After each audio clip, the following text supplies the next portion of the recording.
എന്റെ ഒപ്പം നിൽക്കുന്നത് ആരാണെന്നല്ലേ? ഇദ്ദേഹം ഒരു സിനിമാ നടനാണോ ഗായകനാണോ എന്നൊക്കെ പ്രേക്ഷകർ സംശയിക്കുന്നുണ്ടാവും. അതിനേക്കാളൊക്കെ കട്ടിയേറിയ പണി ചെയ്തുകൊണ്ടിരിക്കുന്ന ഒരു കക്ഷിയാണ്. പേര് അദ്ദേഹം സ്വയം പരിചയപ്പെടുത്തും. പേര് സുനിൽകുമാർ. വെൽക്കം സുനിൽകുമാർ. സുനിൽകുമാർ എന്ത് ചെയ്യുന്നു? ഞാൻ സാങ്കേതിക വിദ്യാഭ്യാസ വകുപ്പിൽ സീനിയർ ക്ലർക്കായിട്ട് വർക്ക് ചെയ്യുന്നു. സാങ്കേതിക വിദ്യാഭ്യാസ വകുപ്പ്, അതായത് ടെക്നിക്കൽ എഡ്യൂക്കേഷൻ വകുപ്പിൽ സീനിയർ ക്ലർക്കാണ്. ഇവിടെ കൊച്ചി തന്നെയാണോ? കളമശ്ശേരി. അപ്പോൾ ഇദ്ദേഹം ഒരു BLO കൂടിയാണ്, ബൂത്ത് ലെവൽ ഓഫീസറാണ് അല്ലേ? അപ്പോൾ BLO ആയ പേരൊന്നുകൂടി സുനിൽകുമാറാണ് ഇന്ന് നമ്മളോടൊപ്പം ഉള്ളത്. സുനിൽകുമാർ, ഈ എന്യൂമറേഷൻ ഫോമിൽ ചില പ്രേക്ഷകർക്ക് സംശയമുണ്ടെന്ന് എനിക്കറിയാം. BLOമാരുടെ ജോലി സമ്മർദ്ദം, ഏറ്റവും പ്രധാനപ്പെട്ട കാര്യം ഇത് വിശദീകരിച്ചു കൊടുത്ത് ഇവരെ കൊണ്ട് ഇത് കൃത്യമായിട്ട് തിരിച്ചെടുക്കുക എന്നുള്ളതാണ് അല്ലേ? ഇപ്പം എത്ര ദിവസമായി പണി തുടങ്ങിയിട്ട്? നവംബർ 4 തുടങ്ങിയതാണ്. നവംബർ 4 തുടങ്ങി. എന്നിത് അവസാനിപ്പിക്കണം ഡിസംബർ 4. ഒറ്റ മാസം സമയമേ ഉള്ളൂ. അപ്പൊ അതിനിടയിൽ ഒരു 1200ഓളം ആളുകളുടെ ഫോം എടുക്കണമായിരിക്കും അല്ലേ?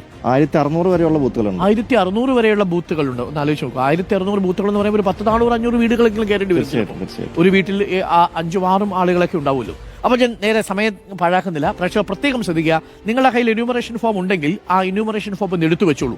ഈ സുനിൽകുമാർ അത് കാര്യമായി പ്രേക്ഷകരോട് വിശദീകരിച്ചു തരും എങ്ങനെയാണ് ഈ ഫോം ഫില്ല് ചെയ്യേണ്ടത്. ഇത് എന്തിനാണെന്ന് വെച്ചാൽ, ഒന്ന് പ്രേക്ഷകരുടെ സംശയം മാറ്റാനും, 2 മാനസിക സമ്മർദ്ദം അനുഭവിക്കുന്ന, ജോലി സമ്മർദ്ദം അനുഭവിക്കുന്ന BLOമാരുടെ പണിയൊന്ന് ലഘൂകരിക്കാനും വേണ്ടിയാണ്. ശ്രദ്ധിച്ചു കേൾക്കണം. ഇതാണ് BLOമാർ നിങ്ങളുടെ വീടുകളിൽ എത്തിക്കുന്ന എന്യൂമറേഷൻ ഫോം. ഇന്ത്യൻ തെരഞ്ഞെടുപ്പ് കമ്മീഷൻ എന്യൂമറേഷൻ ഫോം. ഈ എന്യൂമറേഷൻ ഫോമിന്റെ ഈ ഭാഗത്ത് ആദ്യം പ്രേക്ഷകർക്ക് സംശയം ഉണ്ടാവുന്നത് കയ്യിൽ കിട്ടുന്ന ഈ QR കോഡാണ്. ഈ QR കോഡ് നിങ്ങൾ സ്കാൻ ചെയ്തില്ലെങ്കിലും കുഴപ്പമൊന്നുമില്ല അല്ലേ? ഇല്ല. ഒന്ന് വിശദീകരിക്കൂ, എന്താണ് ഈ QR കോഡ്? പ്രിയപ്പെട്ട വോട്ടർമാരെ, ഒരു BLO നിങ്ങളുടെ വീട്ടിൽ കൊണ്ടുവന്ന് തരുന്ന ഫോം ഇങ്ങനെ ഇരിക്കും. ഇതിൽ തരുമ്പോൾ ഈ ഭാഗത്ത് നിങ്ങളുടെ പേര്, നിങ്ങളുടെ വീട്ടുപേര്, മറ്റു വിശദാംശങ്ങൾ ഓൾറെഡി പ്രിന്റ് ചെയ്തിട്ടുണ്ടാവും. അതായത് ഇവിടെ വരുന്നത് ഇപ്പൊ ഒഴിച്ചിട്ടിരിക്കുന്ന സ്ഥലമാണ്. ഇപ്പൊ ഇതിന് ശേഷം അതോടൊപ്പം നമ്മുടെ ഫോട്ടോ ഇവിടെ ഓൾറെഡി പ്രിന്റ് ചെയ്തിട്ടുണ്ടാവും. ഫോട്ടോ ഇവിടെ പ്രിന്റ് ചെയ്തിട്ടുണ്ടാവും. നമ്മുടെ ഫോട്ടോ ഇവിടെ ഉണ്ടാവും. അത് പഴയ വോട്ടർ കാർഡിലുള്ള ഫോട്ടോ ആണെങ്കിൽ ആ ഫോട്ടോ ആയിരിക്കും അവിടെ ഉണ്ടാവും. അപ്പൊ ഇവിടെ നിങ്ങളുടെ ഫോട്ടോ ഉണ്ടാവും, ഇവിടെ നിങ്ങളുടെ മേൽവിലാസം ഉണ്ടാവും അല്ലേ? അതെ. അതിനുശേഷം ഇതിവിടെ എന്താ ചെയ്യേണ്ടത്? നിലവിലെ ഫോട്ടോ നമുക്ക് പതിക്കണമെന്നാണ് പറയുന്നത്. അത് കമ്പൽസറി ആയിട്ട് നമ്മൾ പറഞ്ഞിട്ടില്ല. നമുക്ക് പതിക്കണമെങ്കിൽ പതിക്കാം. അതായത് പുതിയ വോട്ടർ ID കാർഡ് കിട്ടുമ്പോൾ നിങ്ങൾക്ക് പുതിയ ഫോട്ടോ വേണമെങ്കിൽ തീർച്ചയായിട്ടും ഈ പുതിയ ഫോട്ടോ കൊടുക്കണം. ഇവിടെ നിങ്ങളുടെ കയ്യിൽ പുതുതായിട്ട് എടുത്ത ഫോട്ടോ ഇല്ലെന്ന് കരുതുക, നിങ്ങളുടെ പതിപ്പിക്കേണ്ട. അതുകൊണ്ട് നിങ്ങൾക്ക് വോട്ടവകാശം നിഷേധിക്കില്ല അല്ലേ? അപ്പോൾ നിലവിൽ നിങ്ങളുടെ കയ്യിൽ ഒരു പുതിയ ഫോട്ടോ ഉണ്ടെങ്കിൽ അത് റൈറ്റ് സൈഡിൽ പതിക്കുക. ഇല്ലെങ്കിൽ പഴയ ഫോട്ടോ എവിടെ ഉണ്ടാവും, അത് ഓൾറെഡി ഉണ്ടാവും. പഴയ ഫോട്ടോ ഒക്കെ എന്ന് പറഞ്ഞു കഴിഞ്ഞാൽ കാലങ്ങൾക്ക് മുമ്പ് എടുത്ത ഫോട്ടോ ആയിരിക്കും അല്ലേ? വളരെ പഴകിയ ഫോട്ടോ ആണെങ്കിൽ നമുക്ക് ഫോട്ടോ മാറ്റേണ്ടി വരും. ഫോട്ടോ മാറ്റുന്നതാണ് നല്ലത്. കാര്യം തിരിച്ചറിയൽ നിങ്ങളുടെ 18ാമത്തെ വയസ്സിലേക്ക് എടുത്ത ഫോട്ടോ ആണെങ്കിലേ ഇപ്പൊ നിങ്ങൾക്ക് 10-38 വയസ്സുണ്ടെങ്കിൽ സ്വാഭാവികമായിട്ടും ആ രൂപം തന്നെ മാറിയിട്ടുണ്ടാവും. അപ്പൊ തിരിച്ചറിയാൻ വേണ്ടിയാണല്ലോ. തിരിച്ചറിയാ കാർഡല്ല, തിരിച്ചറിയൽ കാർഡാ. അപ്പൊ നമുക്ക് ഡീറ്റെയിൽസിലേക്ക് വരാം. അപ്പൊ ഫോട്ടോ നിങ്ങൾ പതിപ്പിച്ചു, ഇവിടെ നിങ്ങൾ പേര് കണ്ടു, അതിനുശേഷം നമ്മുടെ ആദ്യത്തെ വരി വോട്ടറുടെ ജനന തീയതി പൂരിപ്പിക്കുക എന്നുള്ളതാണ്. ഇത് നമ്മളുടെ കൈപ്പടയിൽ പൂരിപ്പിക്കേണ്ടതല്ലേ? തീർച്ചയായിട്ടും നമ്മുടെ കൈപ്പടയിൽ പൂരിപ്പിക്കണം. നിങ്ങളുടെ കൈപ്പടയിൽ എന്ന് വെച്ചാൽ അവിടെ വൃത്തിയായിട്ട് എഴുതാൻ അറിയാവുന്ന ഒരാളുണ്ടെങ്കിൽ അയാളുടെ കൈപ്പടയിൽ. മറ്റൊന്ന്, ഇപ്പൊ ജനന തീയതി നമ്മളിവിടെ കൊടുക്കുന്നു.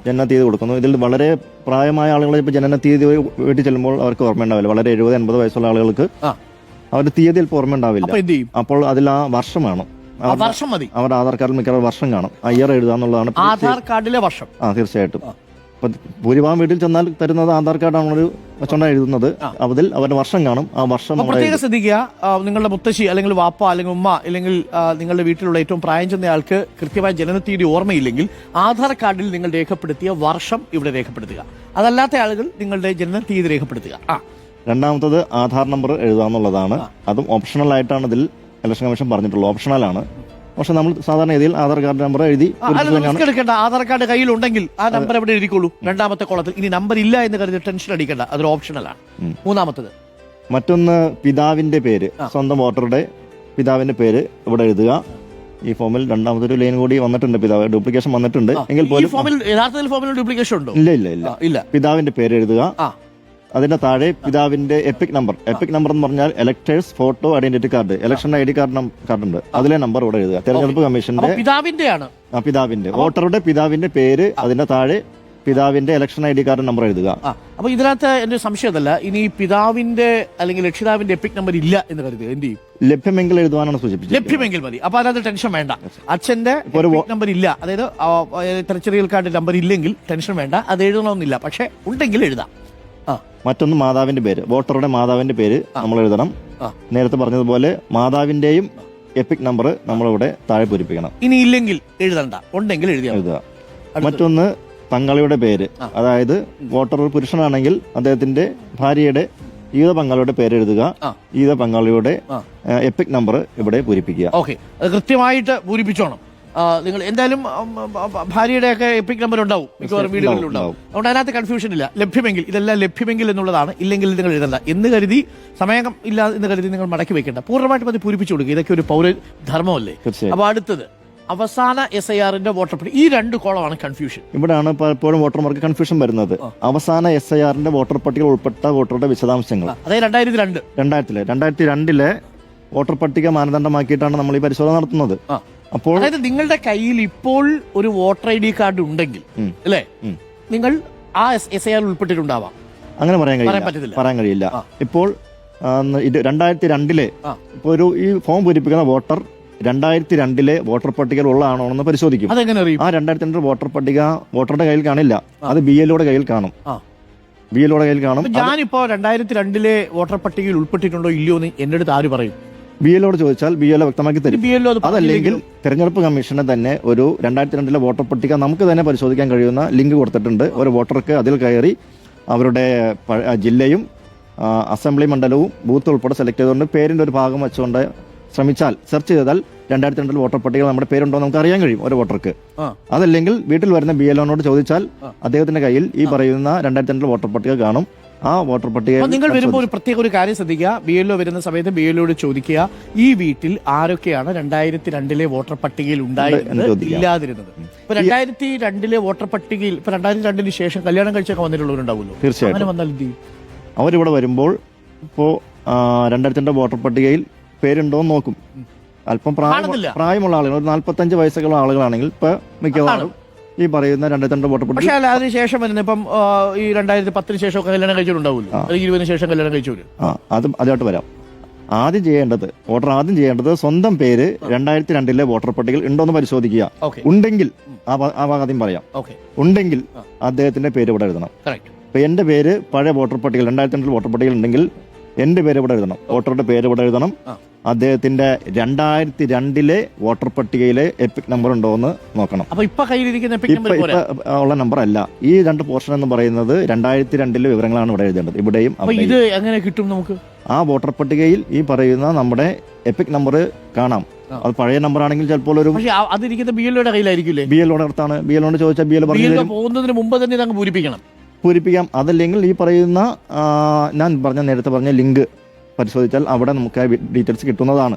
ഈ പറയുന്ന എന്യൂമറേഷൻ ഫോമിൽ, എല്ലാ എന്യൂമറേഷൻ ഫോമിലും അതാത് സ്ഥലത്തെ BLOയുടെ ഫോൺ നമ്പർ കൊടുത്തിട്ടുണ്ടാവും. ആ ഫോൺ നമ്പറിൽ വിളിച്ചു ചോദിച്ചാലും ഈ പറയുന്ന ഡീറ്റെയിൽസ് കിട്ടും. അതല്ലെങ്കിൽ അപ്പോൾ വോട്ടറുടെ പേര് പൂരിപ്പിക്കുക. അദ്ദേഹത്തിന്റെ പഴയ 2002 വോട്ടർ പട്ടികയിലെ എപ്പിക് നമ്പർ ഉണ്ടെങ്കിൽ, 2002 വോട്ടർ പട്ടികയിൽ ഉണ്ടെങ്കിൽ 2002 വോട്ടർ ID കാർഡ് നമ്പർ ഇവിടെ. ചിലർക്ക് അത് കാണില്ല, വോട്ടർ പട്ടിക ബ്ലാങ്ക് ആയിരിക്കും. അങ്ങനെ അത് പൂരിപ്പിക്കേണ്ടതില്ല. അതിനുശേഷം കുഴപ്പമൊന്നുമില്ല. പിന്നെ ബന്ധുവിന്റെ പേര് 2002 വോട്ടറുടെ ബന്ധുവിന്റെ പേര് വോട്ടർ പട്ടികയിൽ കാണും. മിക്കവാറും അച്ഛന്റെ ഒക്കെ ആയിരിക്കും, അല്ലെങ്കിൽ ഇപ്പൊ അന്ന് വിവാഹം കഴിച്ചു വന്ന ആളുകളാണെങ്കിൽ ഇപ്പൊ ഭർത്താവിന്റെ ആയിരിക്കാം. അങ്ങനെയാണെങ്കിൽ പിതാവാണെങ്കിൽ പിതാവിന്റെ പേര് എഴുതുക, ബന്ധം പിതാവ് എന്ന് എഴുതുക. ഇപ്പൊ സുമതി എന്നാണ് എഴുതിയിരിക്കുന്നതെങ്കിൽ ബന്ധുവിന്റെ പേര് സുശീലൻ, ബന്ധം എന്താണ് ഭർത്താവാണെങ്കിൽ എഴുതുക. ജില്ല കൺഫ്യൂഷൻ വരും. ഇത് ആരുടെ ബന്ധമാണ് സൂചിപ്പിച്ചിരിക്കുന്നത് ചോദിക്കും. ഭർത്താവിന്റെ പേര് നിങ്ങളുടെ വോട്ടർ പട്ടികയിലുള്ളത് സുശീലന്റെ പേരാണ്, ബന്ധുവിന്റെ പേര് നിങ്ങൾ സുശീലൻ എഴുതിയാൽ ആ ബന്ധമാണ്. ഭാര്യ ഭർത്തൃ ബന്ധം എന്ന് എഴുതണമെന്നില്ല, ഭർത്താവെന്ന് എഴുതിയാൽ മതി. നിങ്ങളുടെ ആരാണ് ഇയാൾ എന്ന് എഴുതിയാൽ മതി. അതിനുശേഷം ജില്ല, എറണാകുളം ജില്ലയിലാണെങ്കിൽ എറണാകുളം ജില്ല എന്ന് എഴുതുക. സംസ്ഥാനത്തിന്റെ പേര് കേരളം. നിയമസഭാ മണ്ഡലം, ഇപ്പൊ ഇവിടെ തൃക്കാക്കര മണ്ഡലമാണെങ്കിൽ തൃക്കാക്കര എന്ന് പൂരിപ്പിക്കുക. ആ നിയമസഭാ മണ്ഡലം നിങ്ങൾക്ക് ഓർമ്മയില്ലെങ്കിൽ നിങ്ങൾ BLO എടുത്ത് ചോദിച്ചാൽ മതി. 2-3 കാര്യങ്ങൾ നിങ്ങൾ ഈ ഫോം ഫില്ല് ചെയ്യുന്നതിന് മുമ്പ് BLO മാനത്ത് ചോദിച്ചു വെക്കണം. 1, 2002 വോട്ടർ പട്ടികയിൽ ഞാനുണ്ടോ. 2, അന്നത്തെ എന്റെ എപ്പിക് നമ്പർ എത്രയാണ്. 3, എന്റെ നിയമസഭാ മണ്ഡലത്തിന്റെ പേരെന്താണ്. ഇത്രയും കാര്യങ്ങളെങ്കിലും മിനിമം ചോദിക്കുക, ഈ 3 കാര്യങ്ങൾ. ഓക്കെ, അതങ്ങനെ പൂരിപ്പിച്ചു. ഇനിയിപ്പോ ഇതിൽ ഏറ്റവും പ്രധാനപ്പെട്ട ഭാഗം വരുന്നത് ഇവിടെയാണ്, നിയമസഭാ മണ്ഡലത്തിന്റെ നമ്പർ. ഇതാണ് ഏറ്റവും പ്രധാനപ്പെട്ട പോർഷൻ. ഇതെങ്ങനെ അറിയും? ഇത് 2002 വോട്ടർ പട്ടികയിൽ ഒരു വോട്ടറുടെ പേര് കാണുമല്ലോ. ആ വോട്ടറുടെ പേരിന്റെ ഇടതുവശത്ത് ആ വോട്ടർ പട്ടിക ആദ്യത്തെ 3 കോളമുണ്ട്. ആ വോട്ടർ പട്ടികയുടെ ആദ്യത്തെ 3 കോളം, ആദ്യത്തെ 3 കോളം കഴിഞ്ഞിട്ടൊക്കെയാണ് ഈ പറയുന്ന വോട്ടറുടെ പേര് വരുന്നത്. ഏറ്റവും ഇടത് ഭാഗത്തുള്ള 3 കോളം, അത് ആദ്യത്തെ എന്ന് പറയുന്നത് അന്നത്തെ നിയമസഭാ മണ്ഡലത്തിന്റെ കോഡാണ്. ഒരു ഉദാഹരണത്തിനൊന്ന് പറഞ്ഞാൽ, ഇപ്പോ എറണാകുളത്തിന്റെ അല്ലെങ്കിൽ കുന്നത്തുനാടാണെങ്കിൽ 84 പുതിയ കോഡ്. പഴയ വോട്ടർ പട്ടികയിൽ അത് 78. ആ പഴയ വോട്ടർ പട്ടികയിലെ 78 എന്ന് പറയുന്ന മണ്ഡലത്തിന്റെ നമ്പർ ആ വോട്ടർ പട്ടിക കാണും. അതും ചോദിക്കണം. തീർച്ചയായിട്ടും അത് പറഞ്ഞുതരും. അത് ഇപ്പൊ ഭൂരിഭാഗം ആളുകൾക്ക് വിളിച്ചു ചോദിച്ചാൽ വേണമെങ്കിൽ സഹായിക്കുന്നുണ്ട്. ആ ഒരു ഫോട്ടോ എടുത്ത് ഈ പോർഷൻ അയച്ചു തരും, വോട്ടർ പട്ടിക പോർഷൻ അയച്ചു തരും. അപ്പോൾ ആ നമ്പർ ഇവിടെ എഴുതണം. ആദ്യത്തെ കോളത്തിലെ നമ്പർ 78 ആണെങ്കിൽ 78 എന്ന് എഴുതുക. ഭാഗം നമ്പർ 78 എല്ലാവരും എഴുതി. കുന്നത്തുനാടിന് മാത്രം ബാധകം. കുന്നത്തുനാടാണെങ്കിൽ 78 പഴയ കോഡ് 2002 ഭാഗം നമ്പർ എഴുതണം. അതായത് ബൂത്ത് നമ്പർ ആണ് ഉദ്ദേശിക്കുന്നത്. ബൂത്ത് നമ്പർ ഭാഗം നമ്പർ എന്ന് പറഞ്ഞാൽ നിങ്ങളുടെ ബൂത്ത് നമ്പർ. ഇപ്പൊ 1 നിങ്ങളുടെ ബൂത്ത് നമ്പർ എങ്കിൽ 1 എഴുതണം. ക്രമ നമ്പർ വോട്ടർ പട്ടികയിൽ വോട്ടർ എത്രാമതാണ് കിടക്കുന്നത് സീരിയൽ നമ്പർ ആ നമ്പർ. അതാ വോട്ടർ പട്ടികയിൽ നിങ്ങൾ 72ാമത്തെ വോട്ടർ പട്ടികയിലുള്ള പട്ടികയിൽ 72ാമത് കിടക്കുന്നതാണെങ്കിൽ 72 എന്ന് എഴുതണം. ഈ കാര്യത്തിൽ പ്രേക്ഷകർക്ക് കൺഫ്യൂഷൻ ഇല്ലല്ലോ. 2002 വോട്ടർ പട്ടികയിലെ നിയമസഭാ മണ്ഡലത്തിന്റെ നമ്പർ, അതിലെ ഭാഗം നമ്പർ എന്ന് വെച്ചാൽ ബൂത്ത് നമ്പർ. ഭാഗം നമ്പർ എന്നൊക്കെ മലയാളത്തിൽ ട്രാൻസ്ലേറ്റ് ചെയ്തൊന്ന് കുഴപ്പിച്ചതാ. ബൂത്ത് നമ്പർ എന്ന് എഴുതിയാൽ മതിയായിരുന്നു, മനുഷ്യർക്ക് മനസ്സിലായത്. ക്രമ നമ്പർ എന്ന് പറയുന്നത് നിങ്ങളുടെ സീരിയൽ നമ്പറാണ്. ഇത്രയും നിങ്ങൾ എഴുതി. ഇത് 2002 വോട്ടർ പട്ടികയിൽ പേരുള്ളവരുടെ കാര്യമാണ്. ഇനി 2002 വോട്ടർ പട്ടികയിൽ പേരില്ലാത്തവർ എന്ത് ചെയ്യണം? സുൽകുമാർ എന്ന് വിശദീകരിക്കും. ഇതിപ്പോ രണ്ടാമത്തെ കോളം എന്ന് പറയുന്നത് ആരാ പൂരിപ്പിക്കേണ്ടത്? രണ്ടാമത്തെ കോളം എന്ന് പറയുന്നതും വോട്ടർ തന്നെ പൂരിപ്പിക്കണം. മുൻ കോളത്തിൽ അതാണ് ഹെഡിങ് കൊടുത്തിട്ടുണ്ട്. മുൻ കോളത്തിൽ അവസാന SAR നൽകിയിരിക്കുന്ന ബന്ധുവിന്റെ വിശദാംശങ്ങൾ 2002 വോട്ടർ പട്ടികയിൽ ചിലപ്പോ അന്ന് 18 വയസ്സായി കാണില്ല. 2002 18 വയസ്സാണ്. ഇത് പൂരിപ്പിക്കേണ്ടത് 2002 വോട്ടർ പട്ടികയിൽ ഇല്ലാത്തവരാണ്. അവിടെ ഈ പറയുന്ന നമ്മുടെ ബന്ധുവിന്റെ പേര്, ബന്ധു എന്ന് ഉദ്ദേശിക്കുന്നത് തെരഞ്ഞെടുപ്പ് കമ്മീഷൻ പറഞ്ഞിട്ടുള്ളത് രക്തബന്ധമാണ് ഉദ്ദേശിക്കുന്നത്. അതായത് നമ്മുടെ പേർ, സ്വന്തം പേര്, ഈ വോട്ടറുടെ പേർ 2002 വോട്ടർ പട്ടികയിൽ ഇല്ലെങ്കിൽ അദ്ദേഹത്തിന്റെ അച്ഛന്റെയോ അമ്മയുടെയോ സഹോദരന്മാരുടെയോ പേര് വോട്ടർ പട്ടികയിൽ കാണാം. അപ്പൊ അങ്ങനെയെങ്കിൽ ആ ഭാഗം അവരുടെ വിവരങ്ങൾ വെച്ചുകൊണ്ട് പൂരിപ്പിക്കണം. അച്ഛന്റെ പേര് എഴുതി. ഒരു ഉദാഹരണത്തിന് എന്റെ പേര് 2002 വോട്ടർ പട്ടികയിൽ ഇല്ല. കാരണം അന്ന് എനിക്ക് 18 വയസ്സായിട്ടില്ല. വോട്ടർ പട്ടികയിൽ പേരില്ല. ചിലപ്പോൾ പ്രായമായിട്ട് കാണും. നമ്മളിപ്പോൾ വിദേശത്തായിരുന്നെങ്കിൽ ഇവിടെ വോട്ടർ പട്ടികയിൽ പേരുണ്ടായിരുന്നില്ല. അങ്ങനെ വരുമ്പോൾ നമ്മുടെ അച്ഛന്റെയോ അമ്മയുടെയോ നമ്മളെ പ്രായമുള്ള നമ്മുടെ സഹോദരന്മാരുടെ പേര് ചിലപ്പോൾ ഈ വോട്ടർ പട്ടികയിൽ ഉണ്ടാകും. ഗംഗാധരൻ എന്ന് പേര് എഴുതി. എന്നിട്ട് അച്ഛന്റെ എപ്പിക് നമ്പർ, അങ്ങനെയാണ് അച്ഛന്റെ പേര് ഇവിടെ എഴുതണം. അച്ഛന്റെ പേര് അല്ലല്ല, ബന്ധുവിന്റെ വിശദാംശങ്ങളാണ്. അപ്പൊ ബന്ധു എന്ന് പറയുന്നത് അച്ഛനാണെങ്കിൽ അച്ഛന്റെ പേര് ഇവിടെ എഴുതണം. അതിന്റെ താഴെ ആ വോട്ടർ പട്ടികയിലെ അച്ഛന്റെ വോട്ടേഴ്സ് ID നമ്പർ അവിടെ എഴുതണം. അതിന്റെ താഴെ അച്ഛന്റെ ബന്ധുവായ വോട്ടർ പട്ടികയിൽ കിടക്കുന്നത് ആരാണോ എന്ന് നോക്കണം. മിക്കവാറും അച്ഛന്റെ അച്ഛനായിരിക്കും. വോട്ടർ പട്ടികയിൽ ഇല്ലാത്തവരാണേ. അപ്പോൾ അച്ഛന്റെ ഇവിടെ പേര് എഴുതണം. ബന്ധം എഴുതുമ്പോൾ ഈ പറയുന്ന അച്ഛനും ഈ വോട്ടറും ഇദ്ദേഹവും തമ്മിലുള്ള ബന്ധം, അതായത് നമ്മുടെ മുത്തശ്ശനാണെന്ന് എഴുതരുത്. അല്ലല്ല, ഈ അച്ഛന്റെ അച്ഛനാണ്. അപ്പോൾ പിതാവെന്ന് എഴുതണം. അപ്പൊ പിതാവെന്ന് എഴുതണം. സാധാരണ ഇതിൽ തെറ്റുപറ്റുന്ന വെച്ചാൽ ഇവിടെ എഴുതുന്നത് ഇപ്പൊ ദാമോദരൻ എന്ന് എഴുതി. ഇവിടെ ബന്ധുവിന്റെ പേര് ദാമോദരന്റെ അച്ഛൻ ഗംഗാധരന്റെ പേര് എഴുതി. എന്നിട്ട് അപ്പൊ ഗംഗാധരൻ ആരായിട്ട് വരും? എന്റെ അപ്പൂപ്പനായിട്ട് വരുമല്ലോ. അല്ലെ മീൻസ് ഈ എഴുതാനുള്ള ആളുടെ അപ്പൂപ്പനായിട്ട് വരുമല്ലോ. ബന്ധം എന്താണ് എന്ന് ചോദിച്ചു കഴിയുമ്പോൾ മുത്തശ്ശൻ എന്ന് എഴുതരുത്.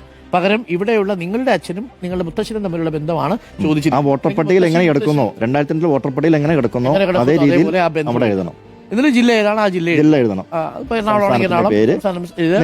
നേരത്തെ സൂചിപ്പിച്ച നിയമസഭാ മണ്ഡലത്തിന്റെ പേര്. ഇത് ആരുടെയാണ്? അച്ഛന്റെ ആണ് അല്ലേ? തീർച്ചയായിട്ടും അച്ഛന്റെ വോട്ടർ ID വേണം 2002. ഇപ്പൊ അച്ഛന്റെ വോട്ടർ ID ഇല്ലെങ്കിൽ എന്ത് ചെയ്യും?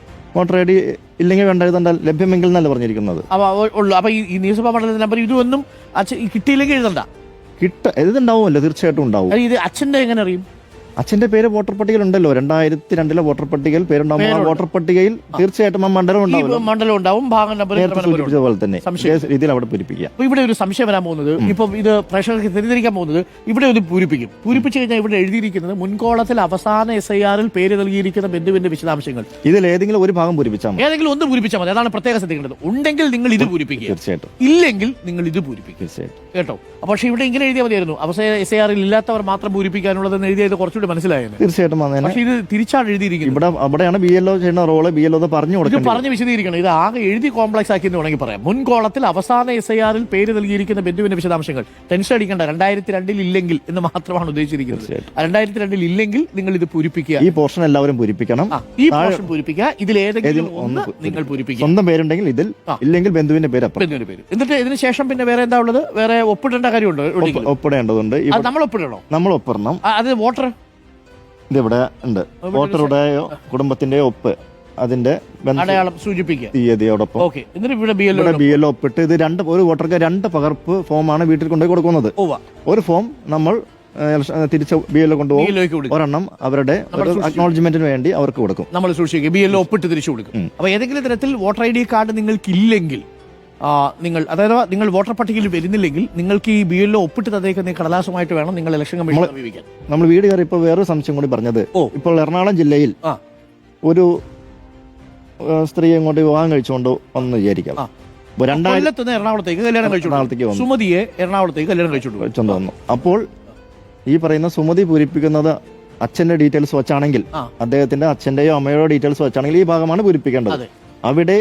അവിടുത്തെ നിയമസഭാ മണ്ഡലത്തിന്റെ പേര് എഴുതണം. അതായത് അച്ഛൻ എവിടെയാണോ അന്നുണ്ടായിരുന്നത് 2002 അച്ഛൻ കൊല്ലത്തായിരിക്കും, അപ്പൊ കൊല്ലം എഴുതണം, കൊല്ലത്തിന്റെ നമ്പർ എഴുതണം. അത് എവിടെ നിന്നാണോ നിങ്ങൾ കല്യാണം കഴിച്ചു വന്നത് ആ പെൺകുട്ടിയുടെ അല്ലെങ്കിൽ ആൺകുട്ടി, ആ പെൺകുട്ടിയുടെ വീട്ടിൽ നിൽക്കുന്ന ആൺകുട്ടിയാണെങ്കിൽ ആൺകുട്ടിയുടെ അച്ഛൻ്റെ എഴുതണം. തീർച്ചയായിട്ടും കൃത്യമാണ്. അപ്പോൾ ഇത്രയുമാണ് പ്രധാനമായിട്ടുള്ളത്. ഇനി പ്രേക്ഷകരുടെ ചില ജനറൽ ആയിട്ടുള്ള സംശയങ്ങളുണ്ട്, നമുക്കൊന്ന് പരിഹരിക്കാം. പിതാവിന്റെ എപ്പിക് നമ്പർ ഏത് വർഷത്തെയാണ് എന്നാണ് ചോദ്യം. അതായത് ഇവിടെ ഇപ്പോ ഇതിനകത്ത് പിതാവിന്റെ എപ്പിക് നമ്പർ എഴുതണമല്ലോ, തീർച്ചയായും ഇത് ഏത് വർഷത്തെ, അത് 2002 എഴുതണോ അതല്ല 2000 ലേറ്റസ്റ്റ് വേണോ? 2002 താഴ്ഭാഗം, അതായത് മോൾ ഭാഗം ഒഴിച്ച് ഈ 2 സൈഡിൽ പൂരിപ്പിക്കേണ്ടത് മുഴുവൻ 2002 വിവരങ്ങളാണ്. ഇത് പക്ഷേ പൂരിപ്പിക്കേണ്ടത് ഏറ്റവും നിലവിലെ വിവരങ്ങൾ, നിലവിലത്തെ വിവരങ്ങൾ. പ്രേക്ഷകർ പ്രത്യേകം ശ്രദ്ധിക്കുക, താഴെ 2002 ഏത് വോട്ടർ പട്ടികയിലെ വിവരമാണ് ചേർക്കേണ്ടത് എന്നുള്ളതാണ്. അത് 2002 അല്ലേ? തീർച്ചയായിട്ടും താഴ്ഭാഗത്ത് പൂരിപ്പിക്കേണ്ടത് മുഴുവൻ 2002 വിവരങ്ങളാണ്. മോളിലത്തെ ആണെങ്കിൽ ഇപ്പോഴും നിലവിലുള്ള വിവരങ്ങളാണ്. ഇനി ഫോമിൽ ഫോട്ടോ ഒട്ടിക്കണോ എന്നുള്ളതാണ് ചോദ്യം. അത് നമ്മൾ ആദ്യം വിശദീകരിച്ചു. ഫോമിൽ ഫോട്ടോ ഉണ്ടെങ്കിൽ, നല്ല പുതുതായിട്ട് എടുക്കുന്ന വൃത്തിയുള്ള ഫോട്ടോ ഒക്കെ ഉണ്ടെങ്കിൽ ഒട്ടിക്കുന്നതാണ് നല്ലത്. അപ്പം ഏറ്റവും ലേറ്റസ്റ്റ് ആയിട്ടുള്ള ഫോട്ടോ, ഒരു കളർ പടമൊക്കെ എടുത്ത് വെച്ചോളൂ. അപ്പോൾ അത് ഇവിടെയാണ് നിങ്ങൾ ആ പുതിയ ഫോട്ടോ പൂരിപ്പിച്ച് വെക്കേണ്ടത്. ഏതു ഭാഷയിൽ എഴുതണം എന്നുള്ളതാണ്. ഏത് ഭാഷയിൽ എഴുതണം? മലയാള ഭാഷയിലാണ് ഇപ്പോൾ പൂരിപ്പിച്ചു വരുന്നത്. കാരണം നിലവിലെ വോട്ടർ പട്ടിക, തെരഞ്ഞെടുപ്പ് രേഖകളെല്ലാം കാണുന്നത് മലയാളത്തിലാണ് കിടക്കുന്നത്. അതുകൊണ്ട് ആ പേര് മലയാളത്തിൽ തന്നെ എഴുതുന്നതാണ് നല്ലത്. ഉദാഹരണത്തിന് പ്രസ്താം എന്തൊക്കെ ഉണ്ടെങ്കിൽ അതൊക്കെ അങ്ങനെ വൃത്തിയായിട്ട് എഴുതണം. ഒരു ആളുടെ പേര് മുഹമ്മദ് കുഞ്ഞ്, അത് മലയാളത്തിൽ ഇംഗ്ലീഷിലോട്ട് മാറ്റുമ്പോൾ ചിലപ്പോൾ അതിന്റെ അർത്ഥം മാറിപ്പോവാം. അതുകൊണ്ട് മലയാളത്തിൽ തന്നെ പൂരിപ്പിക്കുന്നതാണ്. മലയാളത്തിൽ തന്നെ പൂരിപ്പിക്കാം. മുഹമ്മദ് കുഞ്ഞ് അല്ലെങ്കിൽ മുഹമ്മദ് കുട്ടി എന്നുള്ളത് മലയാളത്തിൽ തന്നെ എഴുതുന്നതാണ് വൃത്തി. എനിക്ക് ഇംഗ്ലീഷ് അറിയാം എന്നുള്ളത് കൊണ്ട് ഇംഗ്ലീഷിൽ എഴുതിയാലും തിരസ്കരിക്കില്ല, പക്ഷെ മലയാളത്തിൽ എഴുതുന്നതാണ് മലയാളമാണ് നല്ലത്, സേഫ് ആയിട്ടുള്ള കാര്യം. ഇനി 2002 വോട്ടർ പട്ടികയിൽ ഉണ്ടാവുകയും നിലവിൽ ജീവിച്ചിരിക്കുകയും ചെയ്യാത്ത ആളുകളുടെ വിവരം എങ്ങനെയാണ് ചേർക്കുക? ഇപ്പൊ 2002 ഇപ്പൊ എന്റെ ഒരാളുടെ മുത്തശ്ശൻ 2022 മരിച്ചുപോയി. അപ്പൊ അദ്ദേഹം 2002 ഉണ്ട്, എന്നാൽ ഇപ്പോൾ അദ്ദേഹം ജീവനോടെ ഇല്ല. എന്ത് ചെയ്യും? മറ്റേ ഈ ഇപ്പോഴത്തെ വോട്ടർ പട്ടികയിൽ അയാളുടെ പേര് കാണും. അപ്പൊ അയാൾ അത് പൂരിപ്പിച്ചു കൊടുക്കണോ നമ്മൾ? ഇല്ല, ഇപ്പോൾ ജീവിച്ചിരിക്കാത്ത വ്യക്തിയല്ലേ. അതെ, ജീവിച്ചിരിക്കാത്ത വ്യക്തിയാണെങ്കിൽ പൂരിപ്പിക്കേണ്ടതില്ല, പൂരിപ്പിച്ചു കൊടുക്കേണ്ടതില്ല. അപ്പൊ ജീവിച്ചിരിക്കുന്നില്ലെങ്കിൽ നിങ്ങൾ അത് പൂരിപ്പിക്കേണ്ട. ജീവിച്ചിരിക്കാത്ത ആൾക്കാർ അപ്പോ ബന്ധുവിന്റെ എപ്പിക് നമ്പർ എഴുതേണ്ട സ്ഥലത്ത് 2002 നമ്പറാണോ നിലവിലെ പുതിയ നമ്പറാണോ എഴുതേണ്ടത് എന്നുള്ളതാണ് ചോദ്യം. ഈ ഭാഗത്ത് 2002 വിവരങ്ങൾ തന്നെയാണ് പൂരിപ്പിക്കേണ്ടത്. 2002 സംശയമൊന്നുമില്ല. ഉദാഹരണത്തിന് നിലവിലെ ഐഡന്റിറ്റി കാർഡിന്റെ നമ്പർ പരിശോധിച്ചാൽ ഒന്നെങ്കിൽ XXF ഒരു 5-6 നമ്പർ കാണും, അല്ലെങ്കിൽ GJK തുടങ്ങിയ നമ്പറുകളായിരിക്കും പുതിയ നമ്പറുകൾ. ചില ആളുകൾ തീരെ പഴകിയ കാർഡുകളുടെ 0031 അങ്ങനെയൊക്കെ ആയിരിക്കും നമ്പർ. അപ്പൊ നമുക്ക് കാണാൻ കഴിയും 2002 വോട്ടർ പട്ടികയിലെ വിവരങ്ങൾ മാത്രമാണ് ഈ ഭാഗത്ത്. ഇതിനകത്ത് ഇപ്പൊ എഴുതുന്നതിനകത്ത് ബന്ധു ഇപ്പൊ ജീവനോടെ ഇല്ല എന്ന് കരുതുക, അപ്പോഴും എഴുതാമല്ലോ. തീർച്ചയായിട്ടും. ഇപ്പൊ അച്ഛനോ മുത്തച്ഛനോ ഒന്നും ചിലപ്പോൾ ജീവനോടെ വരില്ല, പക്ഷെ നമുക്ക് പേര് കിട്ടുക എന്നുള്ളതാണ്. നിങ്ങൾ 2002 ഇല്ലെങ്കിൽ കേട്ടോ. അപ്പോൾ ഇനി 2002 വിവരങ്ങൾ എങ്ങനെ എടുക്കും? അതാണ് നേരത്തെ പറഞ്ഞത്. ഈ പാർട്ട് നമ്പർ എന്ന് പറഞ്ഞത്, ഭാഗം നമ്പർ, അതായത് ബൂത്ത് നമ്പർ, സീരിയൽ നമ്പർ, മണ്ഡലത്തിന്റെ നമ്പർ, ഇവയെല്ലാം കണ്ടുപിടിക്കണമെങ്കിൽ എന്ത് ചെയ്യും എന്നാണ് ചോദ്യം. BLO വരുമ്പോൾ BLOയുടെ കയ്യിൽ ഈ പറയുന്ന 2002 വോട്ടർ പട്ടിക അവരുടെ കയ്യിൽ കാണും. അവർ സഹായിക്കും. അല്ലെങ്കിൽ അവരോട് ഈ പറയുന്ന നമ്മളിപ്പോ വീട്ടിലുണ്ടായിരുന്നില്ല, ആ സമയത്ത് നമുക്ക് BLOയോട് നമുക്ക് ഫോണിൽ കോൺടാക്ട് ചെയ്ത് കഴിഞ്ഞാൽ ഇത് പറഞ്ഞു തരും കേട്ടോ. എന്റെ പേര് ഇങ്ങനെയാണ്, അപ്പൊ എനിക്ക് വിവരങ്ങൾ തരണം എന്ന് പറഞ്ഞാൽ തീർച്ചയായിട്ടും അദ്ദേഹം അത് തരണം മധ്യസ്ഥരാണ്. അതോടൊപ്പം തന്നെ നമുക്ക് ഇലക്ഷൻ കമ്മീഷന്റെ ലിങ്കിലൂടെ നമുക്ക് കാണാൻ കഴിയും. വിളിച്ചാൽ മതി, BLOമാരെ വിളിച്ചാൽ മതി. ജില്ല മാറിയവരും മണ്ഡലം മാറിയവരും താമസം മാറിയവരും 2002 വിവരങ്ങൾ കണ്ടുപിടിക്കാൻ പ്രയാസപ്പെടുന്നുണ്ട് എന്ന് പറയുന്നുണ്ട്. അങ്ങനെ വന്നാൽ എന്ത് ചെയ്യും? ഇപ്പൊ ജില്ല മാറിപ്പോയി, താമസിച്ചു, എന്റെ ജില്ല വേറെയായി. ഇപ്പൊ ഞാനിപ്പോ കൊച്ചിയിലാണ്, എറണാകുളത്താണ് താമസം. ഇപ്പൊ പാലക്കാട് നിന്ന് എറണാകുളത്തേക്ക് വന്നു. അപ്പോൾ ഞാൻ എന്ത് ചെയ്യും? അവിടുത്തെ വിവരങ്ങൾ ഇപ്പൊ ചെയ്തു വരുന്ന രീതി എന്ന് പറഞ്ഞാൽ അവിടെ വിളിച്ച് അവിടുത്തെ BLOയുടെ കയ്യിൽ നിന്നും നമുക്ക് വിളിച്ചാൽ അതിപ്പോ ഇച്ചിരി ചടങ്ങാണ്. അപ്പൊ നമ്മൾ ഇങ്ങോട്ട് പോകുന്നു, നമ്മുടെ 2002 വിവരം കിടക്കുന്നത് അവിടെയാണ്. അവിടെയാണെങ്കിൽ അവിടുത്തെ BLOയുടെ വിളിച്ച് ഒന്നെങ്കിൽ BLOയുടെ കയ്യിൽ നിന്ന് വിവരങ്ങൾ സ്വീകരിക്കുക എന്നുള്ളതാണ് ഒരു മാർഗം. അതല്ലെങ്കിൽ ഈ പറയുന്ന ലിങ്ക് ഉപയോഗിച്ച് കയറുക എന്നുള്ളതാണ് അതിന്റെ മാർഗം. ഓക്കെ, അതാണ് സംഭവം. അപ്പൊ ജനനത്തീയതി എങ്ങനെ എഴുതണം? ആധാർ കാർഡിൽ എഴുതണോ, വോട്ടർ ID കാർഡിൽ എഴുതണോ? രണ്ട് ജനനത്തീയതി വന്നു പോയവരും എന്ത് ചെയ്യും? നമ്മൾ പ്രിഫർ ചെയ്യേണ്ടത് ഏതാണ്? ആധാറിൽ എഴുതണോ, വോട്ടർ ID കാർഡിൽ എഴുതണോ? ഇപ്പോഴുള്ള വോട്ടർ ID കാർഡിൽ എഴുതണോ? അങ്ങനെ വ്യത്യാസം ഭൂരിഭാഗം ആൾക്കാർ വരാറില്ല. വരുന്നവരുണ്ടെങ്കിൽ ആധാർ കാർഡ് അല്ല വോട്ടർ ID കാർഡ് സ്വീകരിക്കുന്നതായിരിക്കും നല്ലതല്ലേ? ഇപ്പോൾ നിലവിൽ നമ്മൾ ആധാറിലെ തീയതിയാണ് സ്വീകരിച്ചിട്ടാണ് പോകുന്നത്. ഓക്കെ, അപ്പോൾ ഇതൊക്കെയാണ് പ്രധാനപ്പെട്ട സംശയം. ഇപ്പോൾ ഒരു സംശയം കൂടിയുണ്ട്. 2002 വോട്ടർ പട്ടികയിൽ ബന്ധുക്കളോ കുടുംബാംഗങ്ങളോ ഇല്ലെങ്കിൽ എന്ത് ചെയ്യും എന്ന് ചോദിക്കുന്നത്. അപ്പം ഇവരുടെ രണ്ടുപേരും ഇല്ലാത്ത ആളുകൾ, അച്ഛനോ അമ്മയോടെ ഒന്നും രേഖകളില്ല, 2002 രേഖകളിലില്ല, അങ്ങനെയുള്ളവർ എന്ത് ചെയ്യും എന്നുള്ളൊരു ചോദ്യമുണ്ട്. അച്ഛന്റെയോ അമ്മയുടെ പേരില്ലെങ്കിൽ ഞാൻ നേരത്തെ സൂചിപ്പിച്ച മാതിരി സഹോദരങ്ങളുടെ പേര് കാണാം. സഹോദരങ്ങളുണ്ടെങ്കിൽ സഹോദരങ്ങളുടെ എഴുതുക, എന്നിട്ട് അതിനകത്ത് ബന്ധം സൂചിപ്പിച്ചാൽ മതി. ഇപ്പം മൂത്ത ജ്യേഷ്ഠൻ, പക്ഷെ അപ്പോഴും ആ സഹോദരൻ്റെ അച്ഛൻ വേണമല്ലോ, അയാളുടെ അച്ഛൻ്റെയോ അമ്മയുടെയോ വേണം എന്നുള്ളത്. അങ്ങനെ വരുന്നവരാണ് സാധാരണ ഈ 2002 നിന്ന് ഇല്ലാത്തവരുടെ പേര് വിവരങ്ങൾ വരുന്നത്. പക്ഷെ അത് വളരെ കുറവായിരിക്കും സാധ്യതയുള്ളൂ. മിക്കവാറും ആളുകൾക്ക് കേരളത്തിന്റെ പശ്ചാത്തലത്തിൽ 2002 ഉള്ള അച്ഛനോ മുത്തച്ഛനോ ഒക്കെ ഉണ്ടാവാനാണ് സാധ്യത. മരിച്ചുപോയവരുടെ എന്യൂമറേഷൻ ഫോം എന്ത് ചെയ്യണം? അത് വാങ്ങി വീട്ടിൽ തന്നെ വെക്കണോ അതോ തിരിച്ചു നൽകണോ?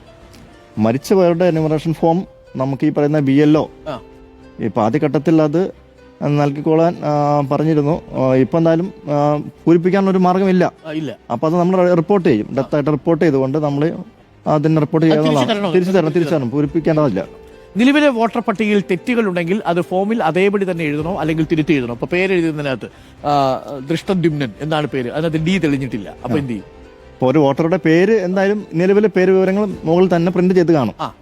അതിനകത്ത് തെറ്റുണ്ടെങ്കിൽ അതിൽ നമ്മൾ തെറ്റുണ്ടെങ്കിൽ നിലവിൽ ഈ പറഞ്ഞ തിരുത്താനുള്ള സാധ്യത ഇപ്പോൾ ഇല്ല. ഇപ്പോൾ ഇല്ല. ഇപ്പൊ നിലവിൽ SIR നടപടി നടക്കുന്നതുകൊണ്ട് ആളുകളുടെ പേര് ചേർക്കലോ തിരുത്തലോ ഒന്നും ഇപ്പോൾ നടക്കില്ല. അത് പിന്നീട് SIR നടപടികൾ പൂർത്തിയായതിനു ശേഷം അതിനുള്ള അവസരം വരുന്നതായിരിക്കും. ഇനി പിതാവ് രക്ഷകർത്താവ് എന്ന് എഴുതുന്ന സ്ഥലത്ത് രക്ഷകർത്താവ് ആരാണെന്നാണ് സംശയം.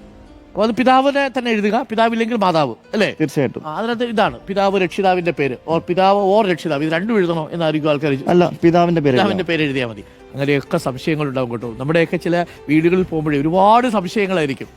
അപ്പം ഇനി അതിന്റെ പ്രശ്നം എന്താണെന്ന് വെച്ച് കഴിഞ്ഞാൽ ചിലപ്പോ പിതാവും ഉണ്ട് ഹസ്ബൻഡും ഉണ്ട്, ആരുടെ എഴുതണം എന്നുള്ളതാണ്. ഹസ്ബൻഡിന്റെ പേര് എഴുതാൻ അവിടെ സ്ഥലമുണ്ട്, ഹസ്ബൻഡിന്റെ പങ്കാളിയുടെ സ്ഥലത്ത് എഴുതാം. ഇനിയിപ്പം ഈ ഹസ്ബൻഡ് തന്നെയാണ് അല്ലെങ്കിൽ ഭാര്യ തന്നെയാണ് നിങ്ങളുടെ രക്ഷിതാവെങ്കിൽ അത് എഴുതിയാലും തെറ്റുണ്ട് അല്ലേ? ഇവിടെ പിതാവിന്റെ എഴുതാൻ പാടും. പിതാവ് ജീവിച്ചിരിക്കുന്നുണ്ടെങ്കിലും ഇല്ലെങ്കിലും പിതാവിന്റെ എഴുതാൻ പാടും. ഫസ്റ്റ് പ്രിഫറൻസ് പിതാവ് ഇല്ലെങ്കിൽ മാത്രം, എന്ന് വെച്ചാൽ ജീവനോടെ ഇല്ലെങ്കിൽ എന്നല്ല, പിതാവ് എന്ന കോളത്തിന് പകരം വേറെ ആരുടെയെങ്കിലും ഗാർഡിയന്റെ പേര് എഴുതിയിട്ടുള്ളവരുണ്ട്, വളരെ അപൂർവമായിട്ടുള്ള ആൾക്കാരെ ഉണ്ടാവുള്ളൂ, അത് മാത്രമാണ്. അപ്പൊ ഇത് പങ്കാളിയല്ല, പിതാവാണ് കേട്ടോ. ഇനി ഫോം എഴുതുമ്പോൾ തെറ്റിപ്പോയാൽ എന്ത് ചെയ്യും? തെറ്റിപ്പോയി കഴിഞ്ഞാൽ ആശങ്കപ്പെടേണ്ടതില്ല. അത് ജസ്റ്റ് ഒരൊറ്റ വെട്ടിയിട്ട് അപ്പുറത്ത് മാറ്റി കൃത്യമായ വിവരങ്ങൾ വായിക്കാൻ കഴിയുന്ന രീതിയിൽ എഴുതുക എന്നുള്ളത് തന്നെയാണ് മാർഗം. അപ്പം അത്രേ ഉള്ളൂ. അപ്പൊ ഇതുവരെ BLO വീട്ടിൽ വരാത്ത വോട്ടർമാർ എന്ത് ചെയ്യണം? അപ്പൊ ആൾക്കാർ ഇങ്ങനെ കാത്തിരിക്കുകയാണ് BLOമാരെ, സുൽഖാനെ പോലുള്ളവരെ. BLOമാരിന് ഇപ്പൊ ഡിസ്ട്രിബ്യൂഷൻ ഏകദേശം പൂർത്തിയാക്കിയിട്ടുണ്ട്. ഒരു 95% എന്തായാലും പൂർത്തിയാക്കിയിട്ടുണ്ട്. പൂർണ്ണമായും പൂർത്തിയാക്കിയ ആളുകളുണ്ട്. ചില ആളുകൾ നമുക്ക് കണ്ടു കിട്ടാത്ത പലതവണ പോയിട്ടും. ഇപ്പോൾ എൻ്റെ ഒരു ബൂത്തിൽ തന്നെയാണെങ്കിൽ ഒരാളുടെ ഒരു വിലാസം നമുക്ക് നാട്ടുകാരോട് ചോദിച്ചിട്ട് പോലും കിട്ടാത്ത പ്രശ്നങ്ങളുണ്ട്. അത്തരം ചുരുക്കം കാര്യങ്ങൾ വെച്ചാൽ BLOമാർ ഈ പറയുന്ന ഫോമുകൾ വിതരണം ചെയ്തിട്ടുണ്ട് ഇപ്പോൾ. ഓക്കെ, അപ്പോൾ പ്രേക്ഷകർക്ക് മിക്കവാറും ഉള്ള സംശയങ്ങളിൽ പലതും നമ്മൾ ഇതുവഴി തീർത്തിട്ടുണ്ട്. ഇത് നമ്മളുടെ വെബ്സൈറ്റിൽ നമ്മൾ അപ്ലോഡ് ചെയ്യുന്നതാണ്. ഇത്രയും കാര്യങ്ങളുണ്ടെന്ന് ശരിക്കും പറഞ്ഞാൽ ഞാൻ അറിഞ്ഞില്ല കേട്ടോ സുൽഖുമാറെ. ഇത് ശരിക്കും ഒരു 1.5 പണിയാണ് BLOമാർക്ക് എന്നുള്ളത് നമുക്ക് നിസ്സംശയം പറയാൻ. ചിരിച്ചുകൊണ്ട് പറഞ്ഞാലും അങ്ങനെയല്ല, ഇവർ ഒരുപാട് ബുദ്ധിമുട്ട് അനുഭവിക്കുന്നുണ്ട്. ഇത്രയും പേര് 1600 പേരോളം ചില ഇടങ്ങളിലുണ്ട്. അത്രയും ആളുകളുടെ സംശയം തീർക്കണം. പിന്നെ എത്ര പറഞ്ഞാലും സംശയം തീരാത്ത മനുഷ്യരുണ്ട് നമ്മുടെ നാട്ടിൽ. തീർച്ചയായിട്ടും ആളുകൾ വിളിക്കുന്ന സ്ഥിതിയുണ്ട്. അപ്പോൾ അതുകൊണ്ട് ഇതിനകത്ത് സംശയം തീർന്നു എന്നാണ് മനസ്സിലാക്കുന്നത്. ഈ വീഡിയോ നിങ്ങൾ ഷെയർ ചെയ്യുക. ഇത് നമ്മളുടെ യൂട്യൂബിൽ നമ്മൾ അപ്ലോഡ് ചെയ്യും. യൂട്യൂബിൽ അപ്ലോഡ് ചെയ്ത് കഴിഞ്ഞാൽ ഉടൻ തന്നെ പ്രേക്ഷകർക്ക് അത് ഷെയർ ചെയ്ത് കഴിഞ്ഞാൽ അതൊരു റെഫറൻസ് ആയിട്ട് നിങ്ങൾക്ക് ഇത് ഉപയോഗിക്കുകയും ചെയ്യാം. അപ്പോൾ താങ്ക് യു സുനിൽ, വളരെ കൃത്യമായിട്ട് സുനിൽ വിശദീകരിച്ചു. സുനിലിന്റെ ബൂത്തിലുള്ളവരൊക്കെ വലിയ ഭാഗ്യം ചെയ്ത ആൾക്കാരാണ്. സുനിൽ വളരെ കൃത്യമായിട്ട് പഠിപ്പിച്ചു കൊടുക്കും.